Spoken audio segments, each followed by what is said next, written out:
Dangal greetings. My name is JOEMRICH JOVIN and SALCEDO, and I am here to introduce you our final project. The project involves using Java Spring to create a comprehensive student registration and fee calculation system. This system gathers student data, calculates the overall cost depending on a chosen courses and extra services, and logs transaction information by storing it in a data model. The system uses a number of Java Spring components to display the courses that users have selected via a checkbox in a JTable. The checkboxes can be used to select additional services such as transport and hostel accommodation. All selections are displayed in, in the JTable. Name and age inputs from the users are verified, and incorrect entries trigger the relevant J option pane warnings. Good morning, my name is GIAN Candelario and I will be explaining this part of the code. So let us begin. So this part of the Java program defines various components used in student management GUI. It includes the main panel and instances of frames for applying, updating, and updating paid records. It sets up a table to display student records using a default table model with columns like ID, name, age, sex, program, courses, total fee, and status. Labels and buttons are defined for interacting with the student records.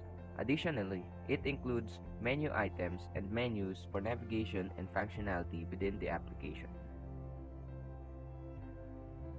Next, the main method of this Java program starts by displaying a loading screen with a progress bar. The program increments the progress bar from 0 to 100, pausing for 50 milliseconds at each step to stimulate loading. Once the progress bar reaches 100, the loading screen is closed. After this, the main GUI window is created and displayed using an event queue. To ensure that it is done on the event dispatch thread, which is the correct thread for updating the user interface. If any exceptions occur during this process, they are caught and printed to the console.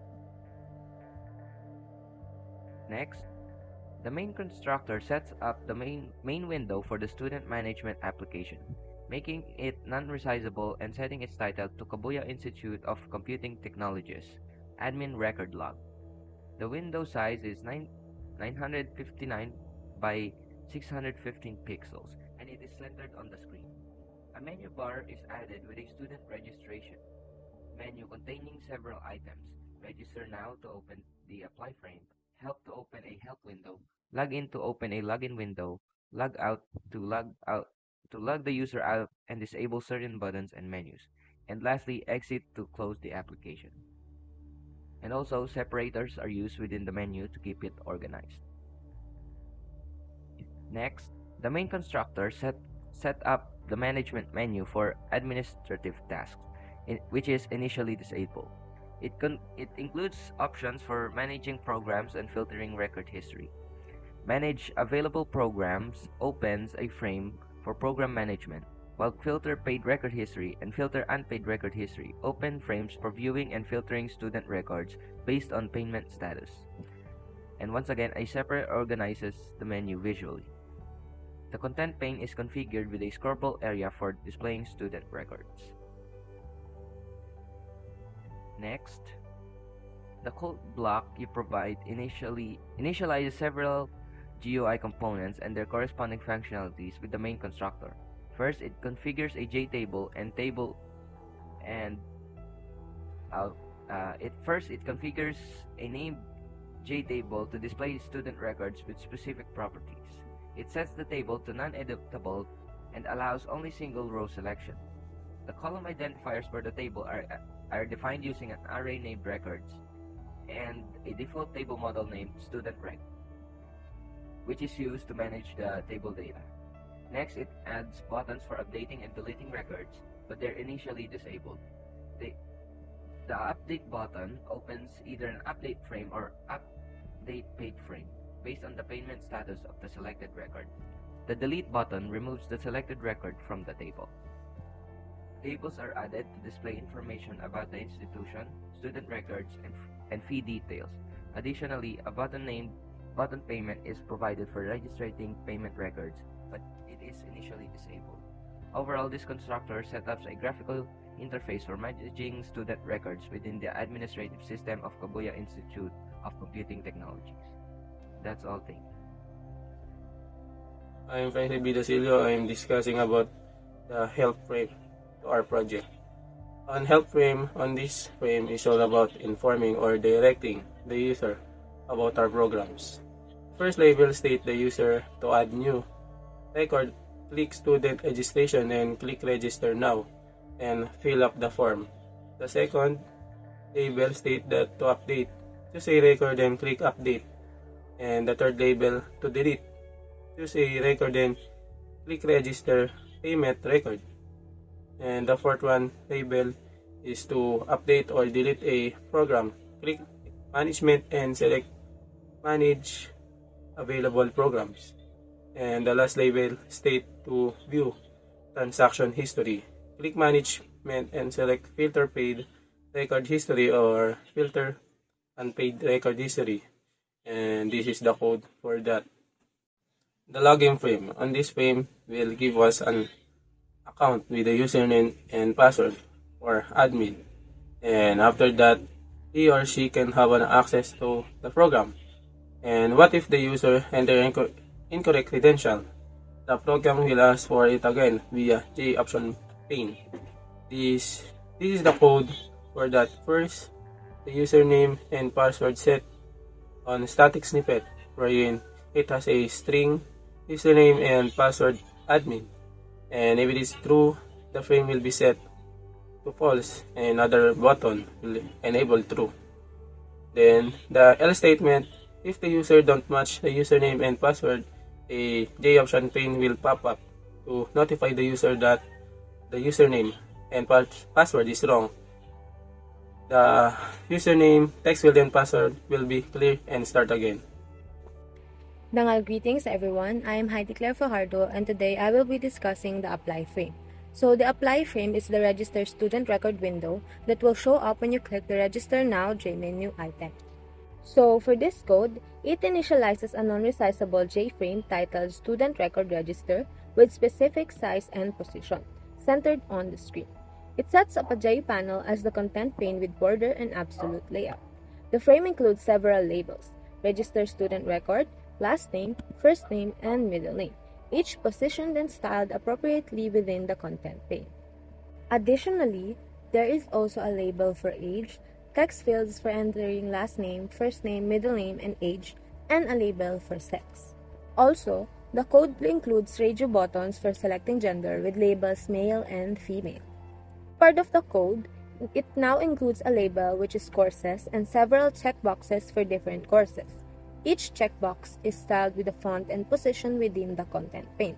This allows users to select multiple courses as part of the student record registration process. For this code, it includes an other fees label and checkboxes for additional fees like boarding house and transportation. Also, a combo box for selecting a program populated with the data from the programs.programs table. Each component is styled and positioned within the content pane, enhancing the user interface for the student record registration form. Now, for this code, it includes a register button that when clicked, validates user input for last name, first name, middle name, age, and sex. It displays appropriate messages for missing or invalid input and stops further processing if any validation fails. Valid inputs are stored in an object array for further processing. So, this extended code for the register button action listener now includes a logic for handling program selection and course enrollment. It assigns the selected program from the combo box to an array. For course selection, it collects the selected courses, updates a string to hold the courses' names, and increments the course fee in a counter for the number of selected courses. If no courses are selected, it displays a message prompting the user to select at least one course and stops further processing. This ensures that the user selects a program and at least one course before proceeding. Now, this code completes the registration process by calculating the total fee, updating the student record, and hiding the registration frame. It ensures that all necessary information is stored in the student record for further processing. Lastly, this code adds a cancel button to the registration frame, allowing users to cancel the registration process. It attaches an action listener to the cancel button to dispose of the frame when clicked, effectively closing the registration window. Additionally, it includes a separator to visually organize the frame, a label for program selection, and sets up the button group to ensure exclusive selection between the male and female radio buttons. This finalizes the construction of the registration frame, offering users the choice to either proceed with registration or cancel the operation. I am ALYSSA Grace R. Brillante, and I am going to discuss the update frame. The update frame class in our student registration project is a comprehensive swing-based graphical user interface for updating and registering student records. It extends JFrame and includes several components such as text fields for the student's last name, first name, middle name, and age. Radio buttons for gender selection, check boxes for course selection, and a combo box for selecting the student's program. The constructor sets up the frame properties such as size, position, and title, and initializes the components with absolute positioning for precise layout. The button register button is a critical part featuring an action listener that performs input validation, ensuring all fields are filled and the age is at least 18. It collects selected courses, calculates the associated fees, and updates the student records in the main table, which is the main.stud record. This button also manages additional fees for dorm and transportation if selected. The button cancel or button simply closes the frame without making any changes.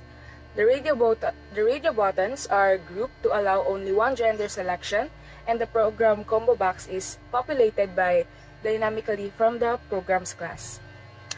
Last is course selection and fee calculation. The selected courses are appended to a string and their fees are added up. Additional fees for dorm and transportation are also added if selected. Greetings everyone, and for the update paid frame, as we can see, these imports bring in essential Java libraries and classes required for building the graphical user interface and handling user interactions. This line declares the update paid frame class, which extends JFrame, indicating that our application window inherits properties of a swing frame, including a title bar, borders, and buttons for closing, minimizing, and maximizing the window. In these fields, it represents GUI components like text fields, radio buttons, check boxes, as well as variables for managing students' records and the program logic. The constructor initializes the GUI component, sets up the layout, and adds event listeners. It's where we define how the GUI should look and behave initially. So in this section, it creates labels and corresponding text fields for capturing information such as last name, first name, middle name, and age of the student. Each label provides instructions or descriptions for the adjacent text field. So here, we create radio buttons for selecting the gender of the student. Our button group ensures that only one radio button can be selected at a time, providing a choice between male and female. So, checkboxes are provided to allow students to select the courses they want to enroll in. Each checkbox represents a different course, and by clicking on them, each student can indicate their course preferences. A combo box is included to enable students to select their program of study from a list of available options. The program options are populated dynamically, likely from an external data source like a database or a predefined list.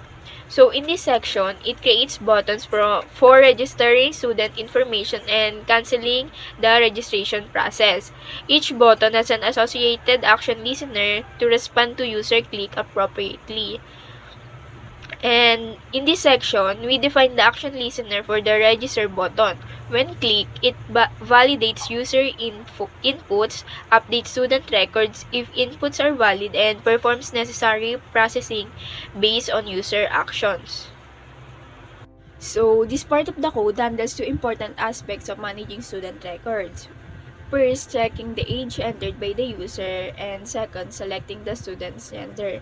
Firstly, it makes sure that the age provided is valid by confirming it's at least 18 years old. If the user's input doesn't meet this requirement, they receive a message explaining that they need to be at least 18 years old and the age field is cleared for them to try again. Conversely, if the age is acceptable, it's saved to the student record. If the user enters something that isn't a number for the age, like letters, they're notified of the issue and prompted to correct it. Secondly, it manages the selection of the student's gender. Based on what's stored in the student record, the corresponding radio button, either male or female, is automatically selected. Then the student record is updated with the chosen gender. It ensures that one of the radio button is selected. If neither is, the user is reminded to choose their gender. Finally, after processing the data, the window is hidden to keep the user interface clean. Dangal, greetings everyone. My name is JOEMRICH and I will discuss the program management. So in this part, we declare the constructor as public paid records and we also set the window into non-resizable. We set its entitled into paid record log. Here it is. And in this part, we will put JLabel as paid record history, which will serve as the main content of this. And the scroll pin will hold the table and it will provide a scrollable view of a component that can change size dynamically. And in this part, we initialize the table with the model and set it so that cells cannot be edited. This part of code loops through all rows in the main TPL student record table to identify students who have paid their fees. For each row, it checks if the value in the 9th column is paid. If a student has paid, it creates a new array with 2 elements. The student's name from the 2nd column and the amount paid from 8th column. This array is added as a new row to the model table.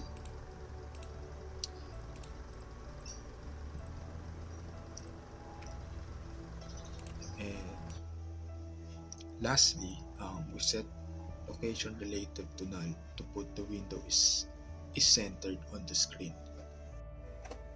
Dangal, greetings everyone. I will discuss the program management. So in this part, we declare the constructor as a public program, and we will set into a non-resizable. We also set its title into program management, as you can see here. And in this part, we will put a JLabel as available program, which will serve as the main content of this. And the scroll pane will hold the table and it will provide scrollable view of a component that can change size dynamically. In this part, we'll initialize the table and it can be edited. After that, we create the J button that name add program. In this, you should insert a program that you want to be registered, for example, BSCS, and this method makes the action listener to handle the button click, just like this. And just like add program, we put also another button labeled delete program to remove a program you just need to click from the table. And if no program is selected, this will show you with a please select a record first or add record first. And as you can see here,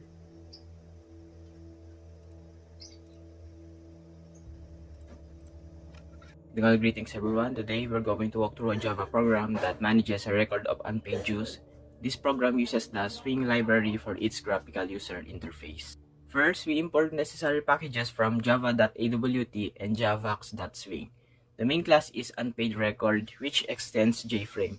This means our unpaid record is a type of frame, a top-level window with a title and a border. We declare a JPanel name content pane, which will hold the content of the frame. We also declared a JTable name TBL unpaid and a default table model name model unpaid. The JTable will display the data in a table format and the default table model will hold the data for this table. In the constructor of unpaid record, we set the title of the frame to unpaid record log, disable resizing, and specify what should happen when the frame is closed. We also set the bounds of the frame, which determines its width, height, and location. Next, we initialize content pane, set its border, and add it to the frame. We also set its layout to null, which means we will manually set the size and position of each component. We create a JLabel named LBL Paid Records to display the text unpaid record history and add it to the content pane. We then create a JScroll pane which provides a scrollable view of the table and add it to the content pane. Next is we initialize TBL unpaid and model unpaid. We set the column identifiers of the table model to name and amount due. We also add a condition to prevent cells from being edited. Finally, we look through the rows of another table main.tbl student rec, and if the value in the 8th column of the row is unpaid, we add a new row to model unpaid with the name and amount due from main.tbl student rec. And that's it. This program provides a simple way to keep track of unpaid dues. Greetings everyone. I am King Humphrey or AMANDY, and I will discuss how the loading screen works. Imports these lines of imports necessary classes and package needed for the program to work. And for the loading screen class, this class extends JFrame, which is a window with decorations such as the title, border, and JLabel, also with the progress bar. And for the public loading screen, it's set to undecorated to remove the Windows decoration like the title bar, close, minimize and maximize button from the frame, and setting default close operation. This line set the default operation when the frame is closed to exit the application. And setting bounds, this line sets the position and sizes of the frame.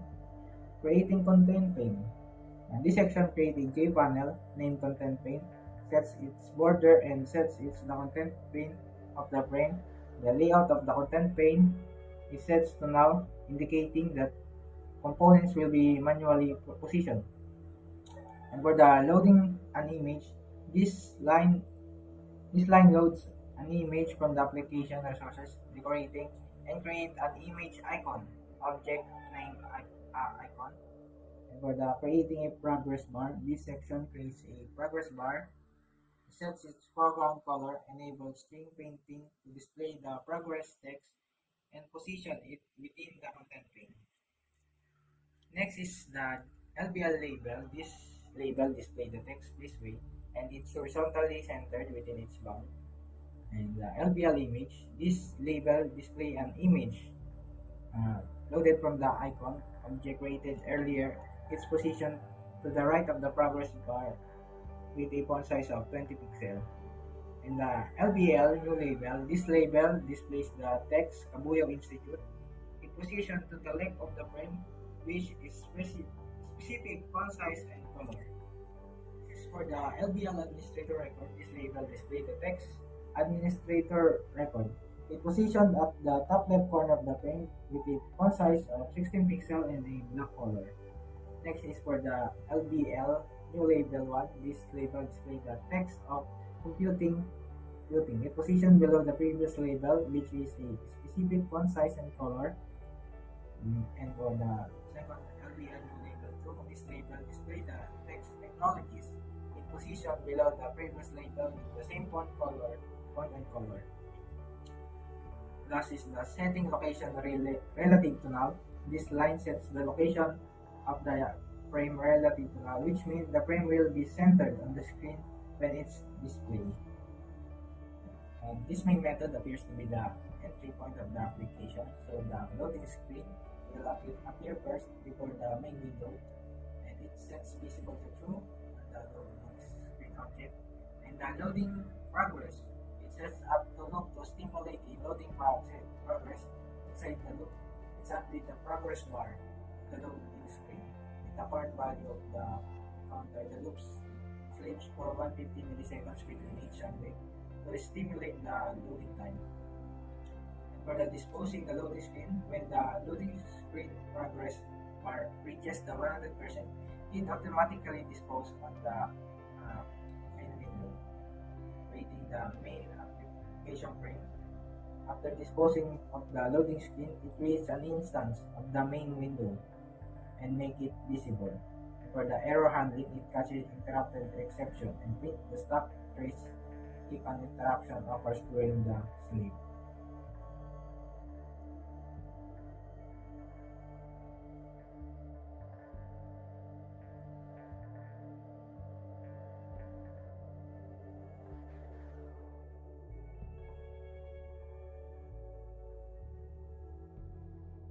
Dengar greetings, this is Larren and Rosales, and I will be able to demonstrate how our program works and behaves.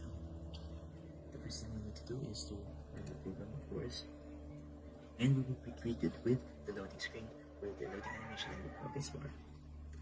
And after that, we will be greeted now with its default screen, or the default frame, which is the main frame. Now, as you can see, a lot of its features like the menu items, the menu, the table, and the buttons are disabled by default. And for us to enable those, we will have to log in. So we will now be greeted with the login display or the login window, which we are prompted to type in information for us to log into the program. So the default credentials for this one is the word admin for both username and password. However, if you happen to forgot your credentials, you can choose to click the forgot credentials button and it will show the login details. If you choose to or accidentally put in the wrong information, you will be greeted with a error message which states that you've entered the wrong credentials. So let's try that again, but this time the correct ones, which is the words admin. And now, as you can see, the features of the mainframe have now been enabled. So the first thing you'll need to do is to manage the available programs. Through this, we will now have the ability to manage through adding or deleting a. Now through this, we will now have the ability to add, create or delete a. For example, I wanted to add a program. I will name it computer science. And after clicking OK, it will be added to the table. Add another program. I'll name it information technology. Let's add another.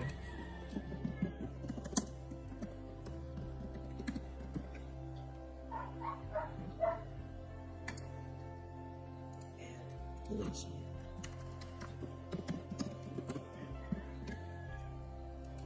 Let's say you wanted to delete something. To delete a program, you'll have to click a certain program that you prefer to delete.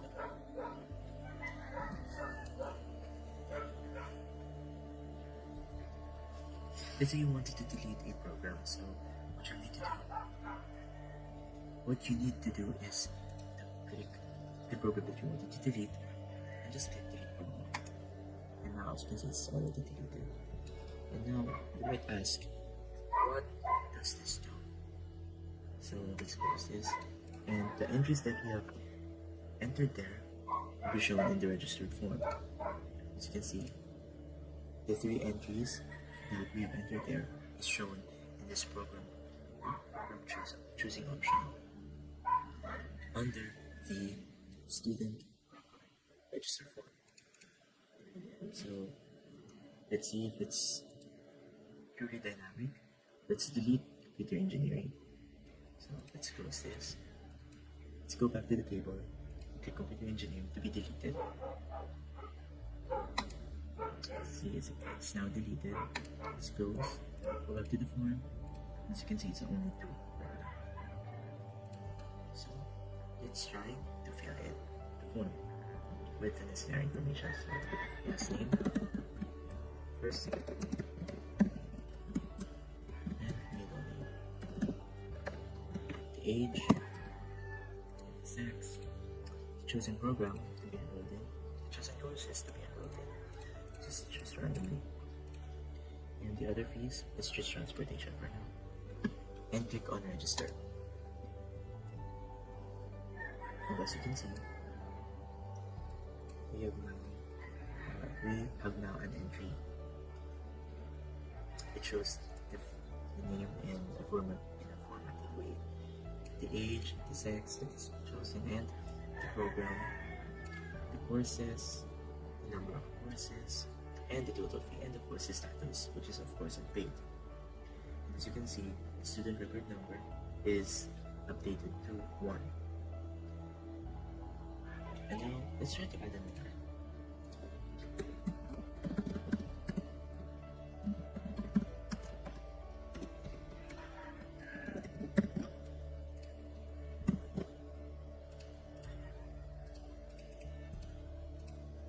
As you can see, the entries are now 2, and it's already updated there in the student record number.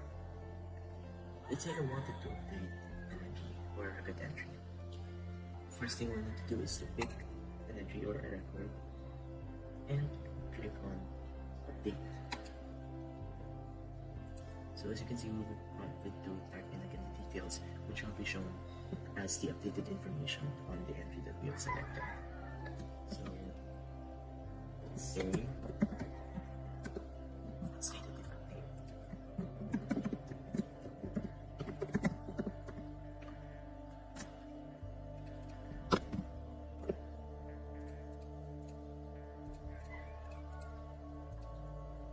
And click on register.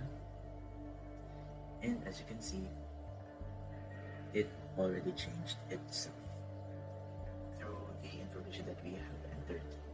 So let's try and pay for a record. So the first thing that you need to do is to again click on entry or record first and click on the register payment record button.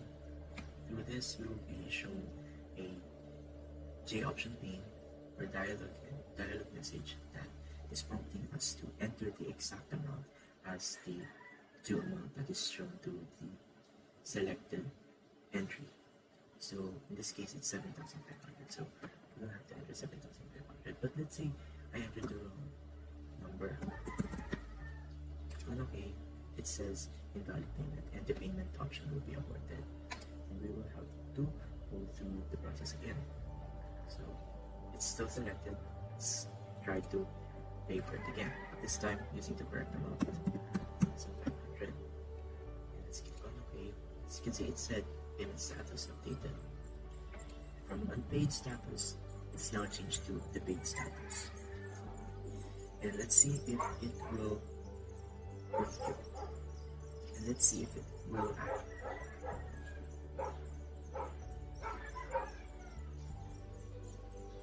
Let's see if it's actually going to be reflected through the filters.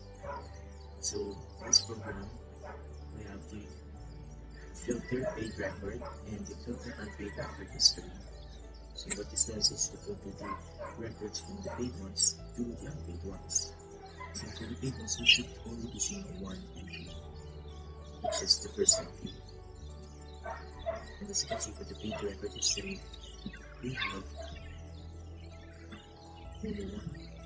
This is not as the same as the we have paid for.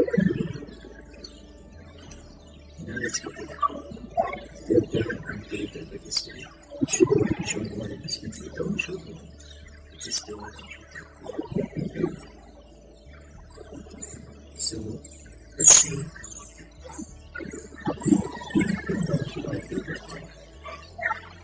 Let's click on it. Let's select the entry first. Just the paid entry. And click on it. As you can see, it will allow us to update it. And it says whoever the board process and will not so let's say we also go to manage the courses of the programs.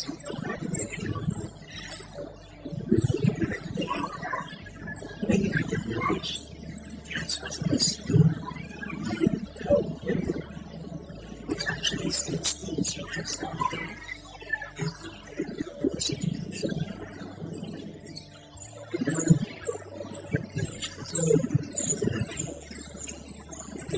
same thing goes for this one. So